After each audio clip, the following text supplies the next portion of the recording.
natin ay nakataas, ibig sabihin full. Pag ganyan na siya, full na siya, umiilaw ng amber natin, ito, nakakontak na yan, ito mag-change contact, magiging open.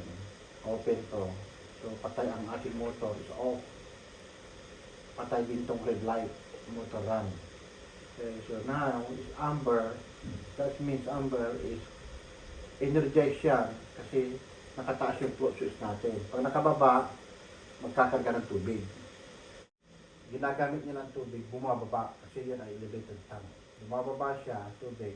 Nawawala ng tubig. Pag direct sa baba, itong float switch natin, bababa. Dahan-dahan bababa yan. Under ating pump, bababa na, this one open. And back to normally close. Back to normally close. Motor run.